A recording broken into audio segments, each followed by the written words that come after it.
Okay, let's move on to chapter 2. We're going to learn how to summarize and graph the data. Once you collect the data, then you can collect data first. Now after that, we summarize and graph the data. We have different tools we can use to graph the data. And let's take a look at this CVDOT, which is center, variation, distribution, outlier, and then time. So center is representative value that indicates where the middle of the data set is located, or the center of the data set is located. Variation is a measure of the amount that the data values vary from each other from the center.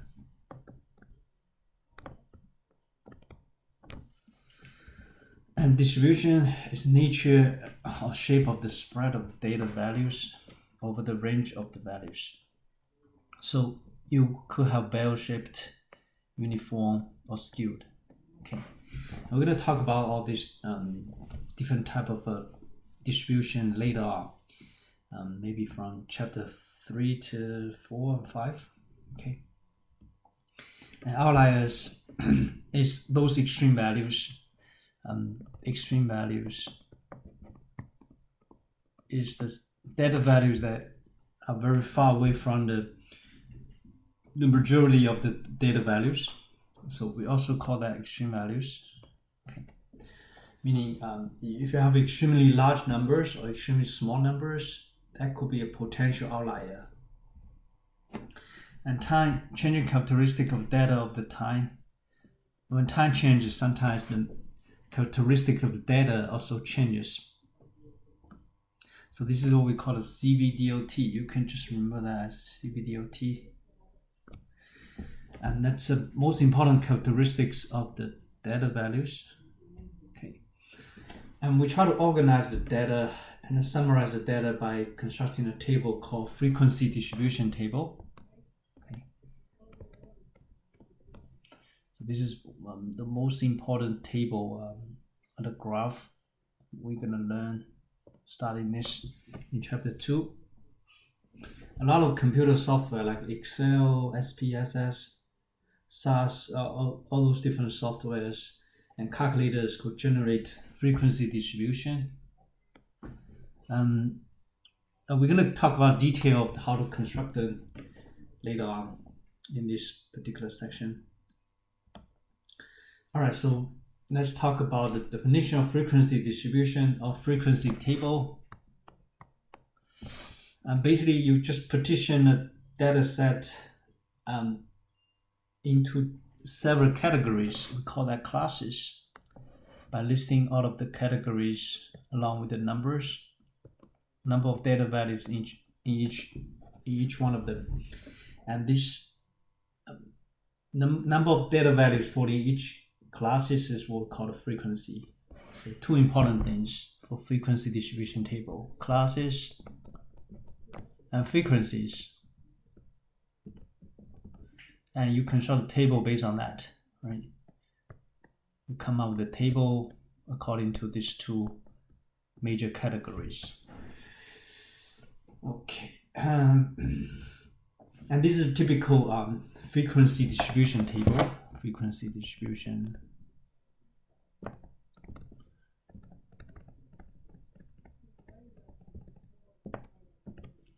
And this one is about IQ score of the low lag group. You know that lag has a very negative impact on child's brain development. So low lag meaning the child's brain could develop much better. So IQ score, let's look at it. So in the first class is what we call the 50 to 69. So class number 1. Class number 1 is from 50 to 69. And we have second class, right? Class number 2. It's from 70 to 89. Okay, class number 3 is from 90 to 109. class number 4, from 110 to 129. Last class, class number 5, turned out to be 130 to 149. Now you also have each frequencies here. So for the first class, frequency is 2, second class, frequency is 33, third class, frequency 35, and 7, and then 1. Okay, and lower class limit are the smallest numbers within each class. So if you look at it, 50, 70, 90, 110, 130, if you list lower class limit for this frequency distribution,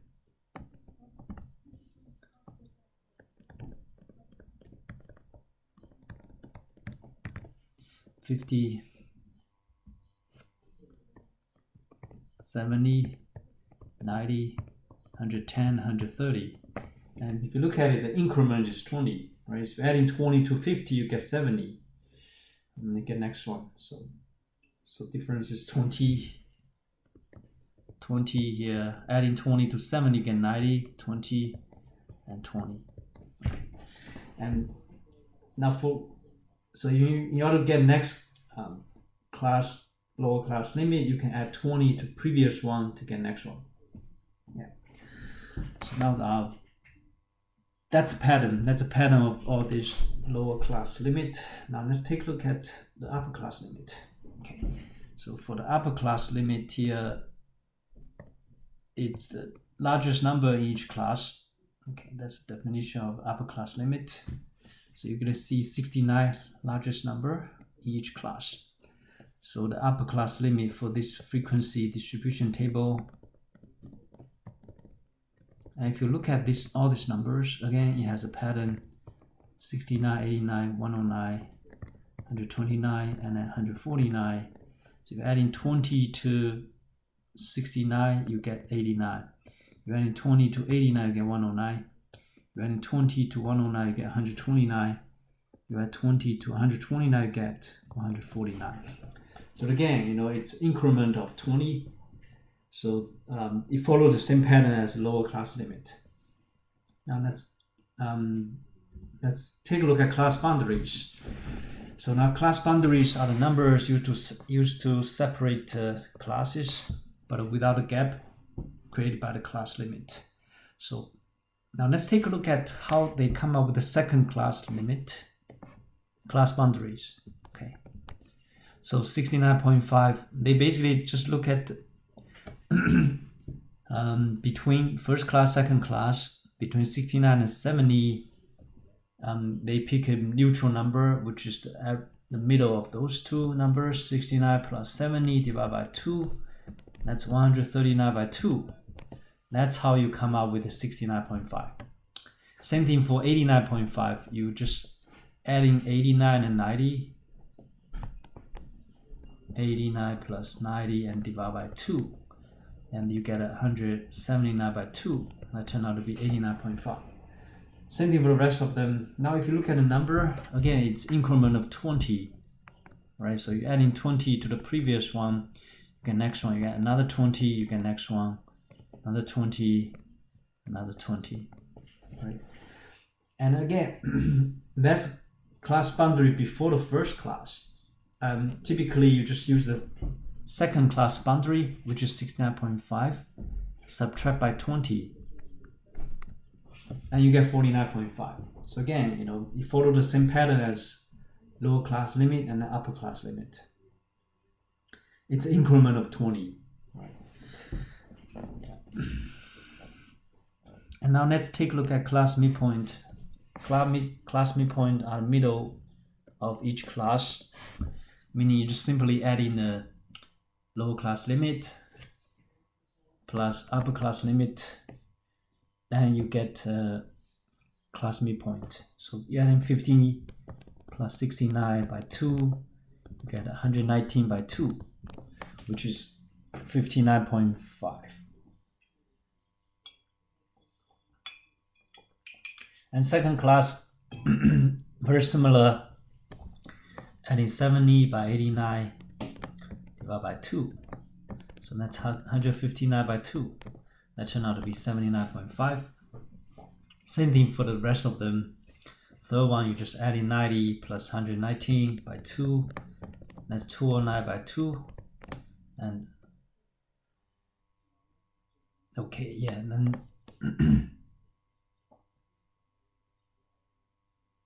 okay, yes, exactly. No, 109, right? So it's 199. Okay. So there's a little mistake here. Let me just erase it.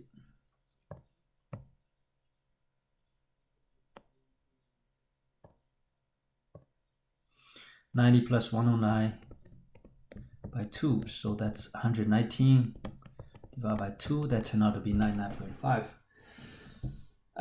You can get the rest of them, follow the same formula. If you look at the pattern right here, it's also increment of 20. If you're adding 20 to the previous class midpoint, you get next one. Same thing here, adding 20 to get next one, adding 20 to get next one. And then the pattern here is an increment of 20. And now let's talk about this 20. 20 is what they call the class width. Okay. Class width is difference between two consecutive lower class limit or upper class limit. So the class width could be calculated as two consecutive lower class limit is 70 minus 50, you get 20. Okay. You can use or you use the consecutive upper class limit. So using 89 minus 69, that's also 20. So picking any two of this consecutive lower class limit, upper class limit, you get a class width. And class width is the pattern, right? All those lower class limit, upper class limit, class boundaries, and also the class midpoints. They all follow the same pattern. It's an increment of the class width. Okay.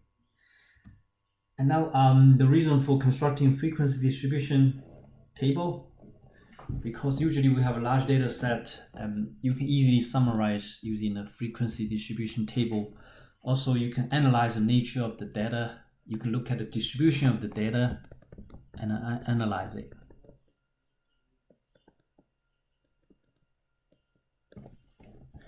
And I also have a basis for constructing important other graphs.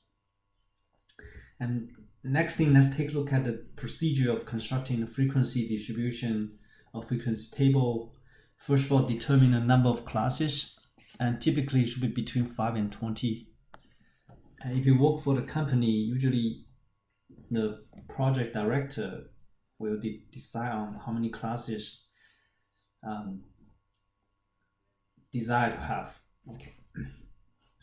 And then second important step is calculate the class width. So again, rounding rule here is always run up.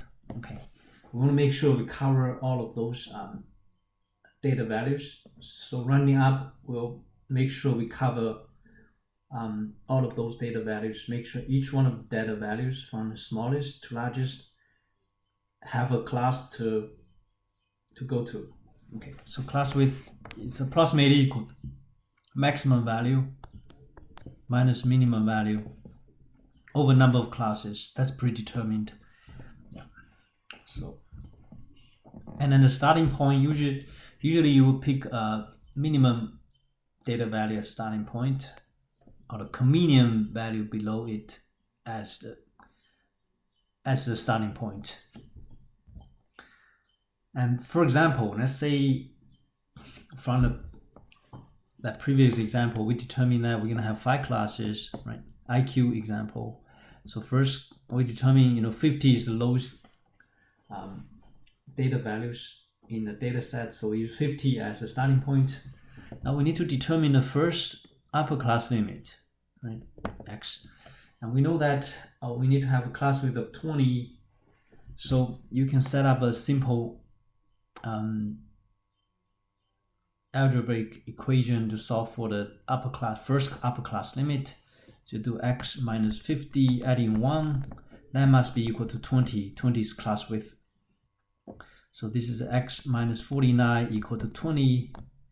And if you're adding 49 from both sides of the equation, you get 69.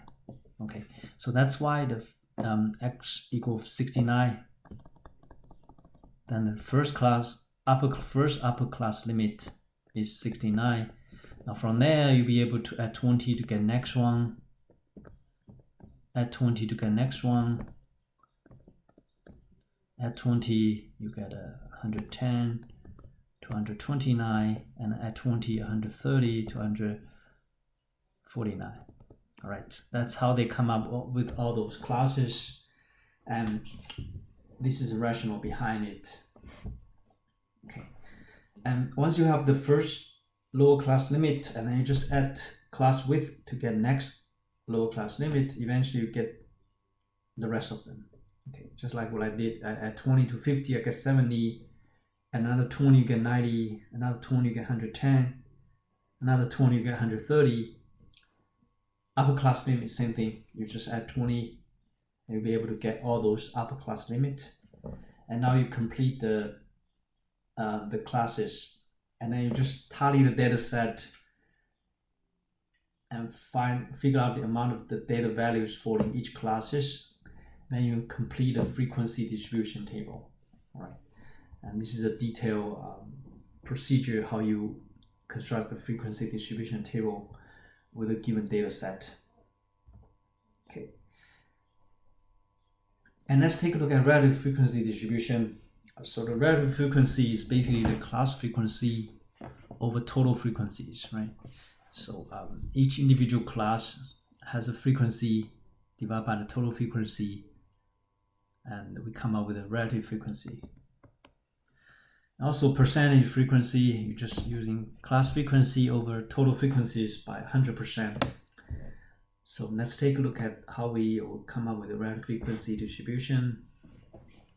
So first of all, how they get this 2.6%, what they do is using 2 divided by 2 plus total frequency. Or if you want to do a total here, that's fine. Just sum up all those numbers, and let's see what that is. 2 plus 33, adding 35, adding 7, adding 1. And that turned out to be 78. So total is 78. So you get 2 over 78. And if you turn it to decimal answer, this turned out to be 0.026. If you run it to 3 decimal places and you convert this decimal number to percentage, that becomes 2.6%. And that's how they come up with this, right? So second, you do the same thing, 33 over 78, and that's approximately equal to 0.423. You turn into percentages, 42.3%. Same thing for the third class. Relative frequency is equal to 35 over 78. So you turn into decimal and percentage, become 44.9%. Second to the last class, 7 over 78. And convert it to a decimal first and then percentage, you get 9.0%. The last one will be 1 over 78. Okay, and that turned out to be 1.3%.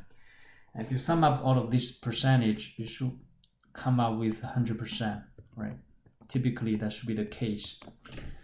And if sometimes, you come up with something 9, this is 993. So due to rounding, you may end up with 100, not exactly 100%, but approximately equal to 100%. That's okay. Because in this case, it's probably not equal to 100% exactly, but due to the rounding errors, right? Because we round it to 3 decimal places, so that's a rounding error. But typically, if you sum up those relative frequencies with right rounding numbers, you should get 100%. Okay. And now cumulative frequency distribution table. You just accumulate frequency from the previous classes. So for example, for the first class, you accumulate just first class, so you get 2. For the second class, you accumulate the first two. So adding 2 and 33, you get 35. Okay. And then third class, you accumulate the first three classes, 35 plus 35, you get 70. Okay. And then fourth class, you accumulate first four classes. So you add in first four frequencies, 70 plus 7 gets you 77. And by the time you get the last one, you're adding all five frequencies. So you come up with the total frequency 78.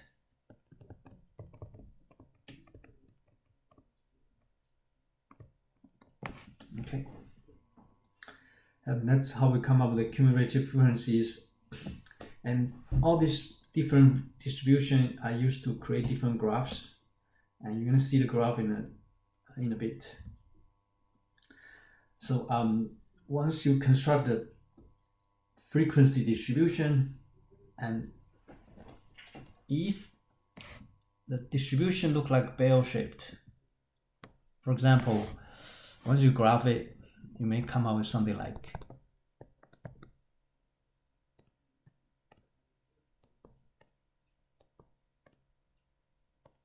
this. And this will fit a bell curve, right? Upside down bell curve. This is what they call bell curve. And if you see a bell curve, then typically we call this is a normal distribution. And this is one of the most important distribution utilized in statistics.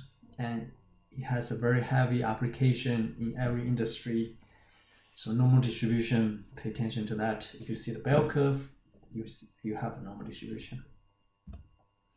And typically for the bell curve, it starts low, meaning it starts with the low frequencies and increase to the maximum, and after that it decrease, right? Then typically symmetrical with respect to the center. So two important features: start low and increase to maximum frequency and then go down, right? Also it's symmetrical, right? So